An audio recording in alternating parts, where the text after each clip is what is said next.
A spring storm brings new thunderstorm threats, and it's hampering the search for a missing skier near the Boreal Ski Resort in Truckee.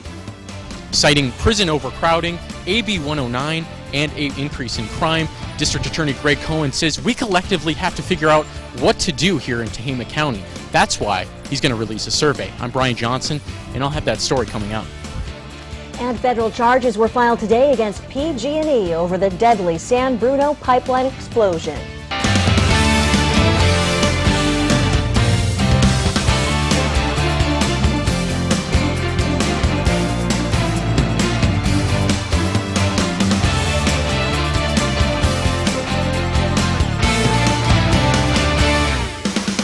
Another spring storm moves across the North State, bringing yet another threat of severe thunderstorms. Good evening, I'm Alan Marsden. And I'm Tamara DeMonte. The skies unleashed a downpour earlier today in North Chico. Here's what it looked like north of Eaton Road this afternoon. And we are not done yet, with a possibility of more thunderstorms tonight and another tornado even possible. The storms brought snow overnight on the upper ridge and across the Sierra Nevada down to about the 2,500-foot level. Action News Now reporter Kai Beach joins us from our Chico newsroom with more on how it's impacting residents. Kai? Hey Alan, we went up the ridge today to take a look at this snow and what it meant to the area. And while this wet weather was appreciated, it also caused quite a bit of concern.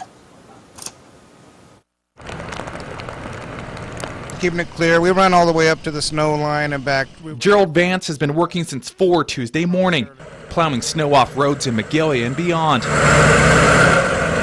This morning it was quite a bit up there in Sterling.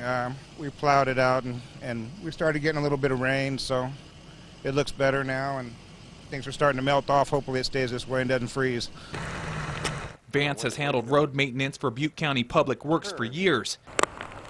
And after this year's record-setting drought, all this rain, and now even snow comes as quite the shocker. This time of year, real surprised. You know, it's good though. We're glad to have it. I'm a boater, so I like to get out on the lake as often as possible. And while this late season rain and all this potential snowpack is good news for many, it also creates a lot of dangerous conditions. People speeding, tree limbs, trees weighed down with snow. You'll find a lot hanging over the road, sometimes come around the corner, somebody stuck, and just not being prepared. But Vance says Butte County Public Works will be prepared to handle this weather and all the challenges that comes along with it. Now, Butte County Public Works say they expect this kind of weather to continue for the next few days, and they say they'll be fully staffed during that time to help clear roads. For Action News Now, I'm Kai Beach. Thank you, Kai. And as far as what's happening outside right now, let's go to Chris Kuiper in the AccuWeather Center. Yeah, we are tracking showers and some thunderstorms moving their way across parts of the valley. Cold, low pressure here rotating closer to the coastline and starting to rotate a pretty healthy band of wet weather and some embedded thunderstorms in it coming inland here, especially towards the south, towards, say, Colusa County and Glenn County and Yuba and Sutter counties as well. This will rotate northward here. Look at a nice healthy line of thunderstorms, not the individual strong thunderstorms that we had, say, Saturday or last Wednesday. This is going to be conducive to putting down some small pea-sized hail, but not so much of the tornado formation. And that's great news because we certainly could use the rain. Certainly do not want to see a tornado form, and it's looking like a tornado is a pretty slight chance now. Looking, for the most part, just a bit of small hail. So here comes our unstable area of low pressure coming inland to overnight. That should keep the wet weather going. Few isolated thunderstorms out there as well. Tomorrow, this is all gone off to the south of us, and we start to see our weather drying out. 43 and mostly cloudy, 8 in the morning. Noontime, those skies turning partly cloudy, and we'll see temperatures in the upper 50s. I'll come back in just a bit. We'll take a look at that extended forecast and see if we can't find some nice warm weather coming our way. Sounds good. Thank you so much. Well, despite the recent storm, state officials say that California's snowpack is at 32% of normal. The Department of Water Resources says that measurements taken today in the Sierra show while recent storms helped to boost the snowpack's water levels, they have not been enough to reverse the ongoing drought. California depends on runoff from the Sierra Nevada to see the state through the hot, dry summer. The results mean a challenging summer for California farmers and communities already facing water restrictions.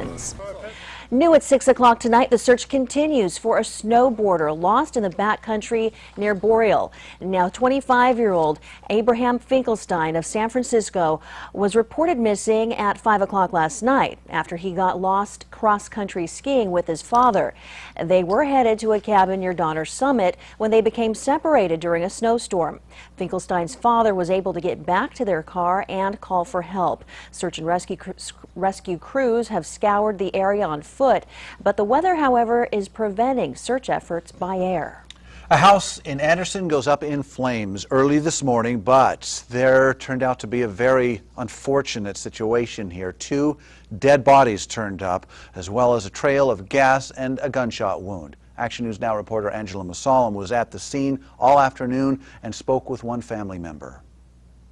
Absolutely in shock, beyond shock. That was Susan's first reaction when she saw this. Her childhood home charred. Memories turned to dust. Neighbors say they heard an explosion around 6:15 this morning, and that's when they saw flames spewing from the home. Well, I just heard a huge explosion and all the glass in the front window blew out. A sweep of the house by police and fire investigators turned up a can of gasoline near one of the bedrooms. The other indication, and again this is just an early indication, is that the fire was set on purpose. 2 body bags were taken out of the home by forensic investigators this afternoon. Anderson police say the victims were male and female, and the male had a gunshot wound to the head, which appears self-inflicted. Police say the female had been deceased for several days. I want to be very clear that the 2 deceased victims that were found inside of the home were located in 2 separate bedrooms. They were both located in their beds. Both were adults. Neighbors tell me the victim was very depressed because he recently lost his house for not paying the property tax. He served the eviction notices on him yesterday. Susan and her husband had no idea what happened until she got a call from her nephew this morning. And told me, I have very bad news and I got to tell you this. They recently moved back to Redding to take care of Susan's mother. Police don't know if she's the female victim.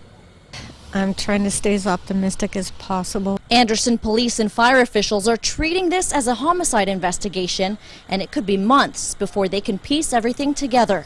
We had a great life here. In Anderson, I'm Angela Musalam for Action News Now. Police have not officially released the names of the victims. Meanwhile, Susan is asking the Anderson community to keep an eye out for her mother, Claudia Riley, in case she was placed in a nursing home. A 46-year-old Plumas County cold case is getting a second look after specialized crime dogs picked up the scent of human remains. Plumas Sheriff's officials say that 3 crime dogs have found a scent of human remains in a well located in Meadow Valley. That could be connected to a teenage boy's disappearance back in 1967. 13-year-old Mark Wilson told his parents that he planned to hitch a ride to Quincy to watch a movie, but was never seen again. Sheriff Greg Hagwood says that he is hopeful it's a lead. Plans are to dig up the well when the weather conditions improve. Tehama County's district attorney has drafted a public safety survey in response to a spike in serious crimes. Action News Now reporter Brian Johnson spoke with community members today about the idea of using this survey. He joins us now with more. Brian, what did you find out? Alan, after speaking with people in Red Bluff today, there's a general consensus that crime is up, mainly drug activity and theft. That's why DA Cohen wants to come up with solutions to an even more complex problem. They're breaking in houses, they're robbing, and it's just really getting bad. Every night there's 4 or 5 thefts going on. People can't even, their vehicles are even locked and they're getting broken into and stolen.